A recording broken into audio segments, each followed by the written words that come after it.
As well, I would like to start by expressing my appreciation for the privilege awarded to me to testify here today. It really is an honor to be asked to do so. I'm not here to talk about January 6th or about any particular threat, insurrection, or protest, political or ideological, real or imaginary. I'm here to talk about the already extant and expanding collusion of government and corporation in restricting the individual freedom and autonomy upon which the productive, generous, and stable psyche, economy, and state are themselves necessarily founded. I'll begin my comments, therefore, in the most general terms to shed light on the mounting problem. There are now 700 million CCTVs in China under the rule of the Communist Party.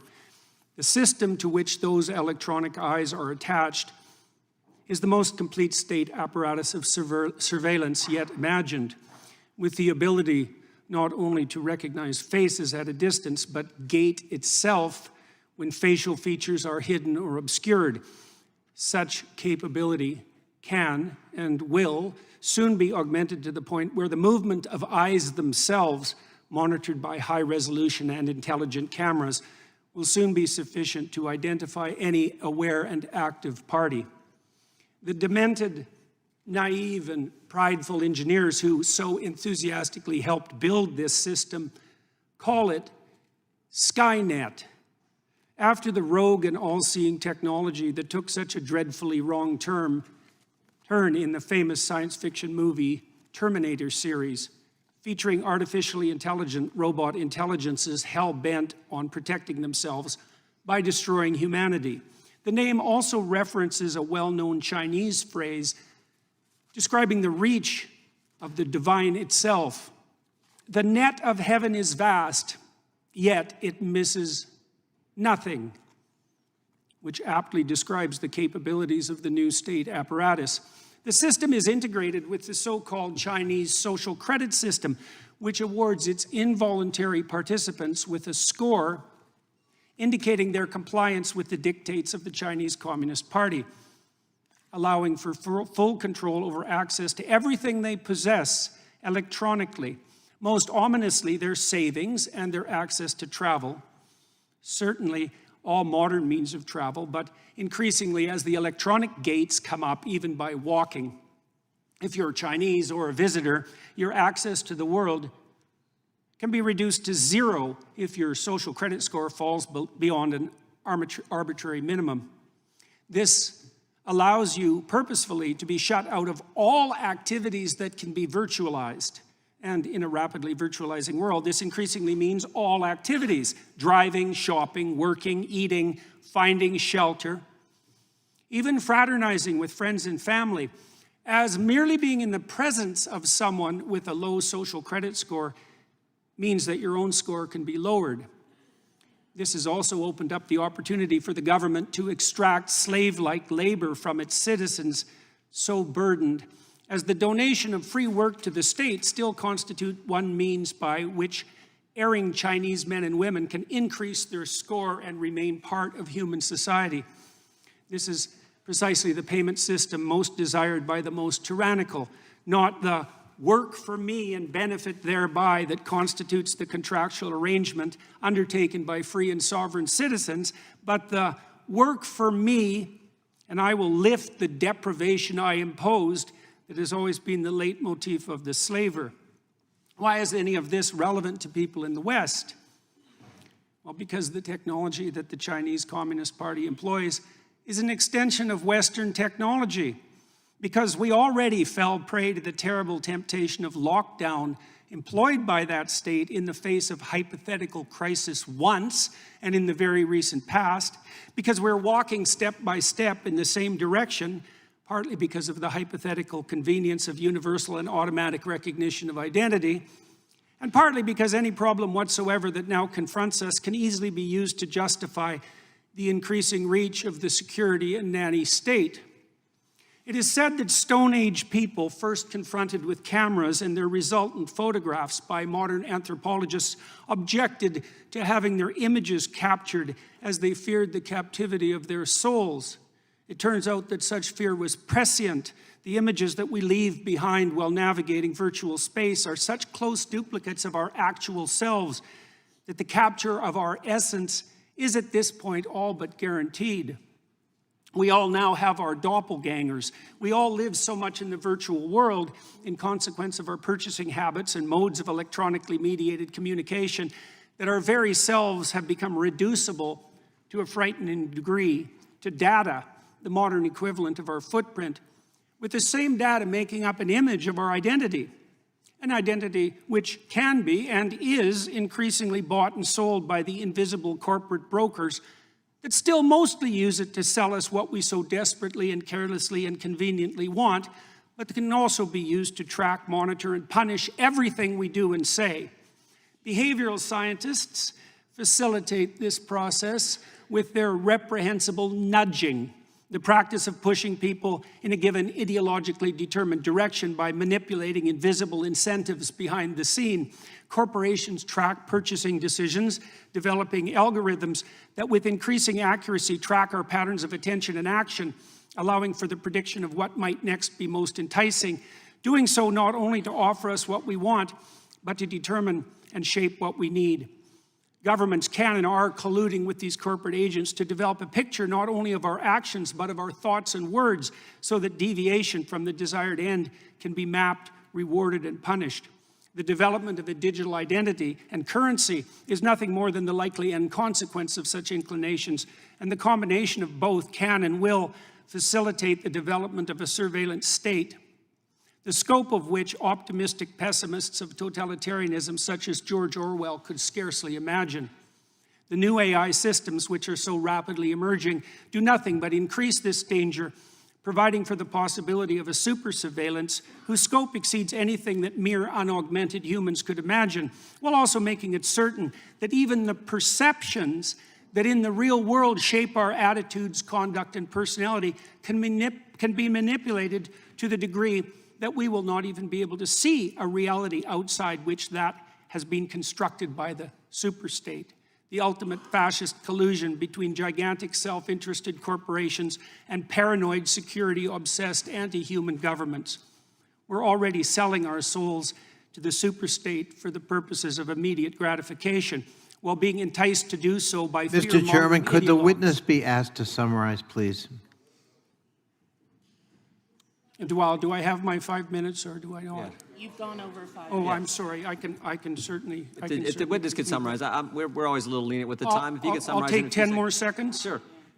With increasing ability to monitor not only the actual attention patterns and behaviors of its citizens, but to predict those that are most likely, the persecution of even potential crime becomes ever more likely. If you have nothing to hide, you will have nothing to fear, will be the slogan commandeered by those most likely to turn to surveillance to protect and control. What was the famous Soviet totalitarian joke attributed to Lavrenti Beria, head of the secret police? Show me the man and I'll show you the crime. Those words were true enough in the time of Stalin's KGB, and the police were secret enough then as well. But that's nothing compared to what we can and likely will produce now. A police so secret that we will not even be able to detect their comprehensive and subtle activity. Monitoring crime so pervasive that everyone under the dictates of the system will have something to hide Regular and order, much to Mr. fear. Chairman. Yep. Dr. Peterson, do you think they're just going to stop with conservatives? I mean, my history tells us that the cancel culture mob, the surveillance state, whatever you want to call it, it doesn't just, they never are satisfied with just certain people. It always expands. And I'll give you an example. A few years ago, Senator Feinstein, iconic Democrat senator from the great state of California, the folks in San Francisco renamed the Dianne Feinstein Elementary School. They took her name off the school because they found that she said something like 40 years ago that the cancel culture mob didn't like. So even a liberal Democrat senator wasn't good enough for the mob. They came after her too. And this is the thing that scares me. We've invited probably more Democrat witnesses in front of this committee than any other committee, because we invite Democrats to come in and say we respect the First Amendment, Second Amendment, Fourth Amendment, respect the Constitution. My concern is it never just stops with certain people. It always goes further. Do you agree with that? Well, the reason I prefaced my remarks with an insistence on nonpartisanship is because the danger posed by this increasing ability of governments and large corporations to collude threatens everyone's freedom equally. And it could well be that at the moment, and this is, I think, the case the Republicans here are trying to make, is that the people who are in the sights of that collusion tend to have more conservative leanings, but that will shift in a moment whenever the political tides shift. And we're concentrating in this hearing a fair bit on the specific events of January 6th, a very partisan issue that produces a very intense partisan divide, but we're not addressing the fundamental issue here directly, which is that our new technology enables a mode of surveillance that's so intense and all-pervading that no one will escape its purview regardless of their political views. Dr. Peterson, why are you such a Luddite? Why don't you embrace artificial intelligence and facial recognition and massive computer surveillance and cameras on every street corner so that we could all be safer? Well, because there's tremendous danger and too much security. If the emerging collusion between government and corporation, gigantic corporation, continues in the manner that it is continuing, there won't be anything that you do that can't be used against you and will be used against you in very short order. And the concerns that are expressed here about the local consequences of that, let's say with regards to January 6th, seem to me to fail to take into account the much broader threat that lurks underneath that everyone should be attending to. We're in danger of eliminating the private sphere entirely. That's already happening in places around the world, particularly in China, which is why I made reference to that. That technology is at hand. And it appears as though both giant governments and giant corporations are utilizing it in every way that they can manage. And it's often motivated by the claim that that's forestalling an immediate proximal threat, right? Well, that's a short-term justification for engaging in a tremendous long-term danger. And it should be perceived as dangerous to those on the left who are politically committed, because it will be the politically committed who are first identified by such systems. Is it true that you have a PhD? Yes. Well, then why did Canada decide that you needed more education? Can you tell us about that? Well, one reason, the entire transcript of an interview that I did with Joe Rogan was submitted as evidence with regards to the unacceptability of my views. What I was doing primarily in that interview that was criticized was questioning the validity of the economic models of economic collapse that were stacked upon the unstable models detailing out climate change 100 years into the future. That was deemed in Canada sufficient to proceed with complaints against me with regards to my professional competence to serve as a licensed psychologist. That was only one of many anonymous complaints that were fostered directly in relation to my political views. Well, I thank you for showing up today. I think they may use your testimony as evidence that your re-education has not been successful. I yield back to The rarest things possible. You have Mr. Jordan and Mr. Nadler in complete agreement on how to reform the Foreign Intelligence Surveillance Act. And frankly, the Foreign Intelligence Surveillance Act part works pretty well. It's the Domestic Surveillance Act. Well, there isn't one because the Fourth Amendment guards it. It says you're supposed to get a warrant. And we're covering a giant hole here, not about January 6th, but about the Bank Secrecy Act and third-party doctrine. Things that are being abused, weaponized against the citizens of this country. Now, they don't have all these same safeguards in Canada, and Dr. Peterson, you've experienced some of the consequences of not having the safeguards that we have in this country. I wonder if you could elaborate on how consequential it is to have the safeguards we do have here on privacy and speech. Well, I know that my colleagues on the psychological front and on the medical front in Canada are increasingly frightened of making any of their political opinions known in any form whatsoever, because governmental agencies, usually of the mid-level bureaucratic sort, have been empowered as a consequence of our lack of First Amendment rights to intervene as they see fit in relationship to stated opinion, political or otherwise. And it's not good. It's seriously not good. And there's new legislation coming up also reflecting that lack of proper constitutional protection that will make even the suspicion that a crime may be committed punishable. That's Bill C-63, which is pending before the Canadian These are dangerous House. ideas, and I appreciate that you highlighted how China's using it. And frankly, there are people in the United States pushing for a central bank digital currency that at the core is a violation of privacy. It is really the one ring to rule them all. Many of you disagree that it would be reasonable for the federal government to investigate those who were involved and the threats that there might be future violence. Is that something that the FBI and others should do? I would disagree with that to some degree. It depends on how they do it. Right? Because Thank you. Point well made. Not going to. okay, yeah. Dr. Peterson, I want you to talk about the debanking issue we saw so much of, and how that was, particularly I guess with the truckers, and how that's, because I see it coming. I see it coming here, and it frightens me. I want you to talk about what took place in Canada, and if it in any way impacted you. Well, there was essentially a working class protest against the extensive length of the COVID lockdowns. And one consequence of that was that Canadians who participated, even by donating to the protest and even by donating small amounts to the protest, had their bank accounts seized in consequence of a collusion between the banks and the government that was extrajudicial, that was recently deemed unconstitutional, despite the fact that we don't have strong First Amendment claims. So this happened. The government is currently maneuvering in Canada to make the possibility of such collusion a certainty across multiple actual and potential domains of so-called harm, particularly in relationship to government-defined hate.